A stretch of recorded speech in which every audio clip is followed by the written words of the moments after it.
Welcome to the greatest, latest, baddest, maddest show of shows, the football one that flows.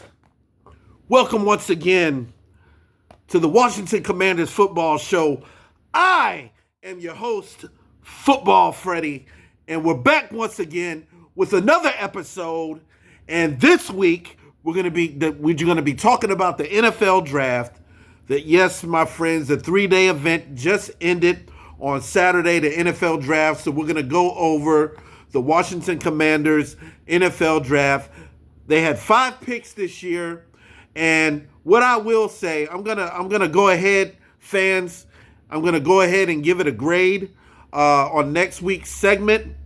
I'm going to give you a grade of the individual players that were drafted.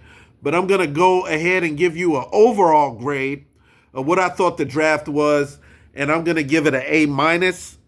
My reasoning for giving it an A-, I believe that the Commanders front office, Adam Peters, Coach Dan Quinn, I think they did a phenomenal job. I think they filled all the needs that they needed. Unfortunately, they didn't have enough draft picks to get an edge, a defensive end. I was kind of disappointed with that. But other than that, I like the picks. I really like the picks that they picked. And I think that it meets the need for everything. And we're going to go over those today. So, the Washington Commanders, they went 12-5 last year. The year before that and years before that, they had losing records. But now they're finally trading places. And they've hit the bank. They hit the jackpot. And they were just one game away from the Super Bowl last year. And they're going to be Super Bowl contenders. When they drafted quarterback Jaden Daniels last year out of LSU, the number 2 draft in the NFL, the first round, he ended up winning Rookie of the Year. So now, Philadelphia, we have the equalizer in our quarterback, Jaden Daniels. So, this is not Medea's Big Happy Family, but it is Dan Quinn, Adam Peters, and Josh Harris, Big Happy Family, the Washington Commanders. So, this year, there's going to be a lot of shootouts because they've made some good choices. They got Laramie Tunsil in the offseason, free agency. They got Deebo Samuel. So they've added some weapons to the offense. So there's going to be some shootouts and some showdowns. And the Commanders' offense is going to be 10 times better than when it was last year. And it was really good. The NFC East. All teams in the NFC East, the Dallas Cowboys, New York Giants, Philadelphia Eagles, all had pretty decent drafts. But the 2 teams, just like last year in the NFC East, when it came down to it, the Philadelphia Eagles, the Washington Commanders, they played in a championship game. This year, I don't think it's going to be different. So something's got to give between the Commanders and the Eagles. Something's got to give. And I think, and I believe in my heart, that we're like The Rock. We're walking tall. And I think this year we're going to go all the way and win the Super Bowl. So we got an attitude. We got a 2x4. We're walking tall. And whoever's in our way, we're going upside their head. So with that set in mind, let's take our first commercial break. Obey your thirst. Sprite. It's calling. Freddy! Freddy! Freddy!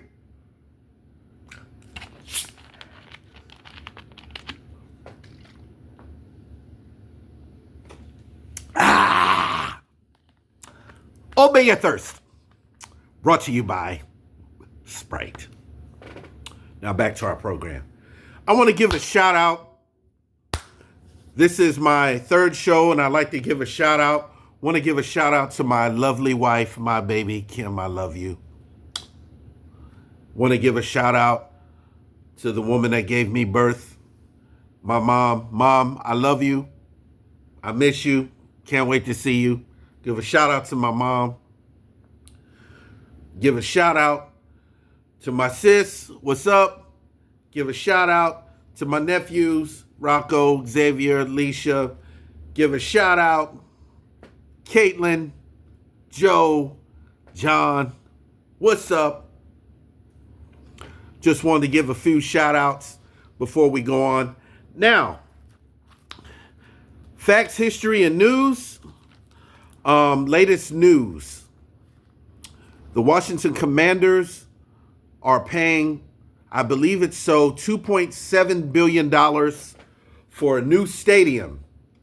And they're presently now playing at Northwest Stadium, which was formerly FedEx Field in Landover, Maryland.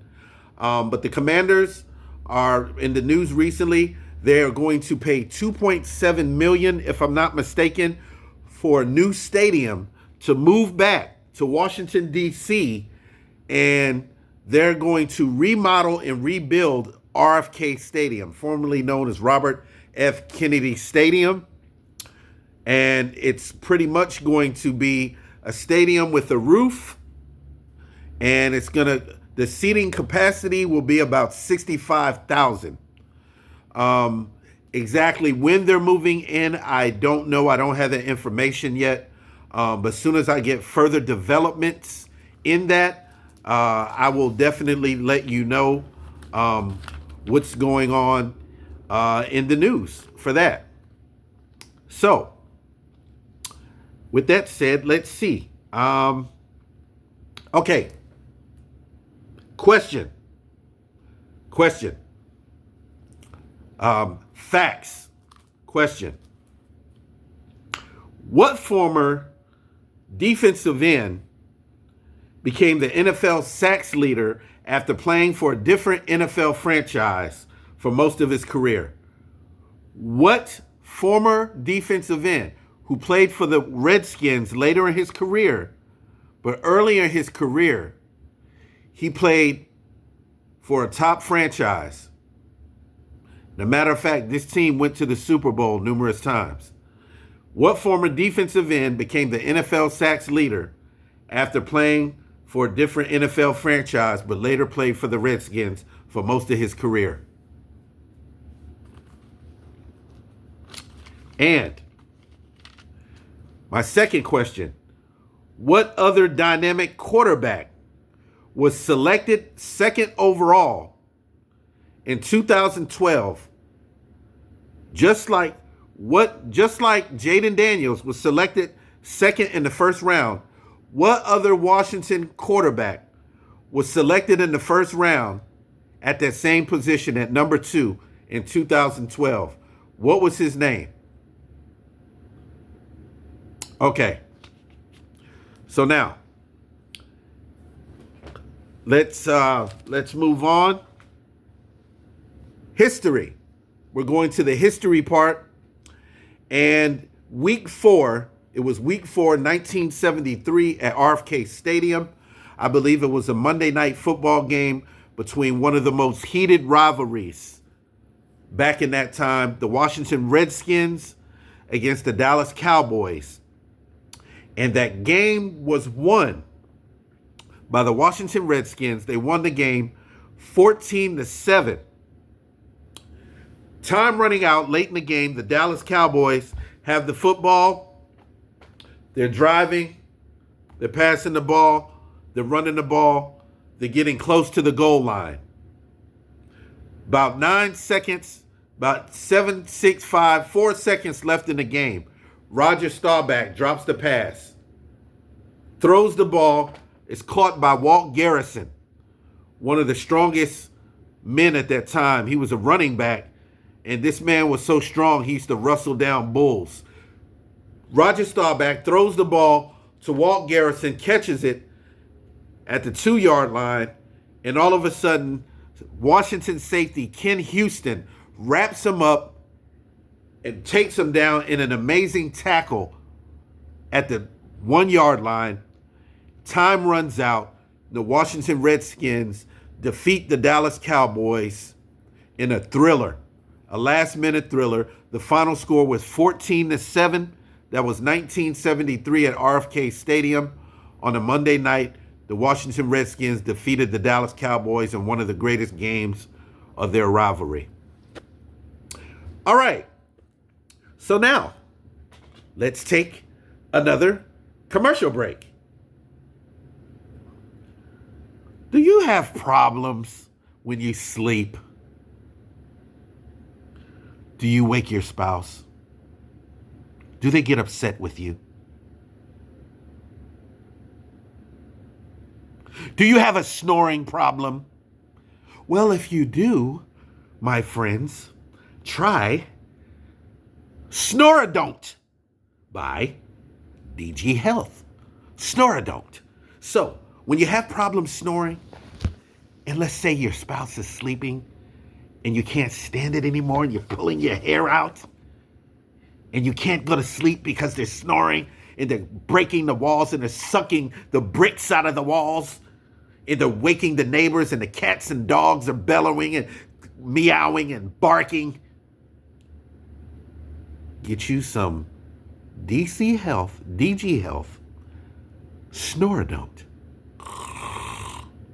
So what you do is you sneak up on your spouse while they're sleeping. And you put it in their nose. And you shoot it and it wakes them up. Oh.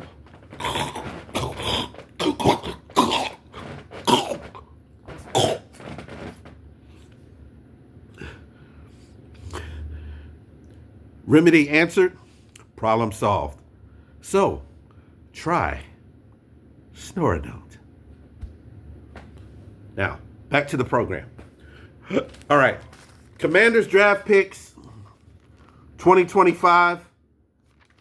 First Commanders draft pick at round 1, pick number 29 in the NFL draft out of Oregon. The Washington Commanders select Josh Connerly, offensive tackle from Oregon, 6'5", 311 pounds.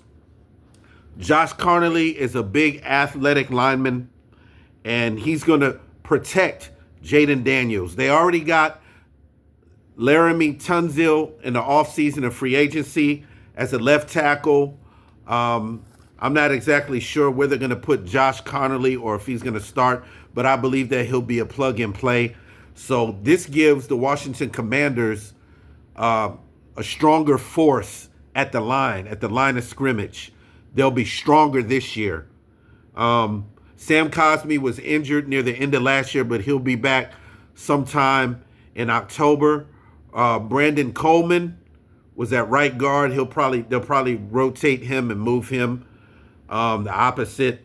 Not exactly sure where they're going to put him, but he had a very good rookie season, and they're gonna really protect Jaden Daniels, and I believe that Jaden Daniels is going to have a really good year. Josh Connerly, like I said, 6'5", 311, big, mean, very athletic. He has very good footwork. He's excellent at pass blocking. Needs a little work at the run blocking, but he was a very good draft choice in my opinion. And like I said, next week individuals, I'm going to give grades on these draft picks that they got. Coming in at round number 2, pick number 61, the NFL draft, the Washington Commanders select cornerback Trey Amos out of Ole Miss, 6'1", 195 pounds, tall corner. He could play man, or he could play press coverage. Tall, thin, long, very physical at the line of scrimmage with receivers. He's a ball hawk. He had 3 interceptions, I believe, in his final year. He also played Came out of Ole Miss. He also played at Alabama. Also played at Louisiana. This guy right here, I believe, was the steal of the draft. He was supposed to go in the first round, and he fell all the way down to number 61 in the second round. So I think eyes were blinded. They didn't see this guy. This guy is going to be a plug and play in the Washington Commanders secondary across from Marshawn Lattimore. And most possibly they'll put the rookie from last year, the good rookie Mike Sandwich. They'll move him to slot. So I really look forward to the Washington secondary, because last year it was a weakness, and this year I'm looking at it as a strength. So I think their defense is going to improve very vastly. Though they didn't get an edge rusher in the draft, a defensive end, but that could change before the season. Trey Hendrickson on the Cincinnati Bengals, the defensive end, the sacks leader from last year. He still may be available through a pick before the season starts. So who knows what's going to happen. All right, third pick. With the third pick, round number 4, pick number 28, the Washington Commanders select wide receiver Jalen Lane out of Virginia Tech. This guy is a speedster, 5 feet 9 inches tall, 191 pounds. He's hard to tackle, very explosive. He's a punt return threat. So they could possibly put him as a punt returner to replace Jamison Crowder. And the Washington Commanders wide receiver room, it's not all that great, but I think that Jalen Lane adds more pizzazz to it. I think he adds more. I think he's another weapon that could possibly be used. This guy was used in gadget plays in college. I saw his tape. Very fast, very explosive, hard to tackle in the open field. So this guy is one of those receivers that catches the ball and gets a lot of yardage after the catch. So let's hope that that's the case when he plays this year for the Commanders. So I'm looking forward to that. All right, the fourth pick, round number 6, 205 pick. The Washington Commanders select Kane Madrano, linebacker from UCLA. This guy right here is raw, talented. Probably needs to put a little more weight on for a linebacker, or they could move him to safety. But for linebackers, he got the fastest time in the NFL Combine. He ran a 4.4, pretty fast. He's a decent tackler. They'll most likely have him as a depth linebacker. They'll probably put him on special teams, and why not? He can learn under the tutelage of that great linebacker we have, Bobby Wagner, Frankie Louvu. He can learn from these guys. These guys are top-notch linebackers, and who knows? In a year or two, this guy could be very well on his way to greatness. But I think there's a lot of potential there. I like this pick. I saw film on him, and this guy has a nose for the football. He made a lot of tackles for losses I saw on the film, and he's a good talent. And I think in a year or two developed, I think he'll be a very good linebacker. So before I reveal to you the last and final 5th pick of the NFL draft for the Washington Commanders, let's take another commercial break. Lay's chips. Sour cream and onion. You know you can only just have one. I'm just going to eat one and then I'll get back to the show.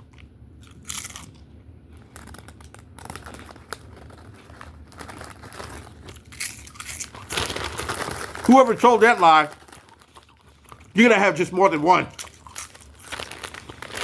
These are Vegas. Ooh. Even the bag is good. It's better than the chips.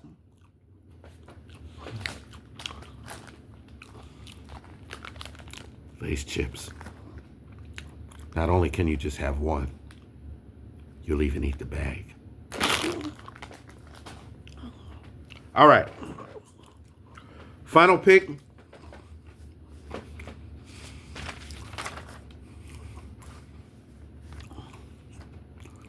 Final pick, 245th pick, round 7. The Washington Commanders select running back Ja'Cory Krosky Merritt out of Arizona. And this guy, ladies and gentlemen, he only played one game last year because of eligibility issues. So he was limited. He only played one game last year. But he played, I believe, in the Senior Bowl or the East-West Shrine game, whichever. I think it was the Senior Bowl. And this guy showed out.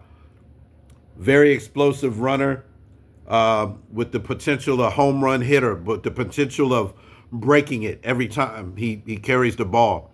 He's very elusive, hard to tackle, fast, and he's got great vision.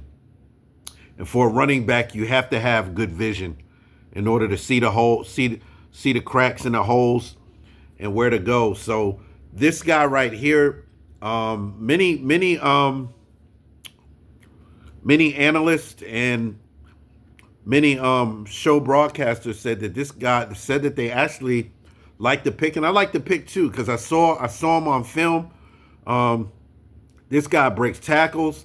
He does not go down easy. This guy is a horse, a workhorse. So this could potentially be another weapon alongside our running backs B-Rob and Austin Eckler. So we're gonna have such a dynamic offense this year. We did well last year. I can only imagine what it's going to be like this year. The defense, I'm excited about the defense. I hope that before the season starts that we can trade for or somehow get a good defensive end, possibly Hendrickson from Cincinnati. That could still be in the cards. So who's to say? So I'm putting my money on my team this year, the Commanders. I think that we're going to have a really good year. And I think that they are a Super Bowl contender. They're a threat. And Eagles, look out. We're on your tails. We're on your tails. So look out. It's going to be good. I look forward to it. I'm excited about it. Next week's segment, I'm going to look at the undrafted free agents. We're going to go through the list of undrafted free agents. And there were a couple of minicamp invites. And one of them is the brother of the late, great Sean Taylor. His name is Gabe Taylor out of Rice. He's invited to the Commanders camp. So they're going to check him out. So I'm excited about that. A lot of things coming up. So next week, we're going to look at the undrafted free agents. We're going to have more facts, history, and news on the Commanders Football Show. Thank you for joining me. And once again, I am your host, Football Freddy. Commanders fans, HAIL, Hail Nation. See you guys next week. You guys have a good one. Enjoy the old games. And I look forward to talking to you again next week. More Commanders football. Take care. I'm out. Peace.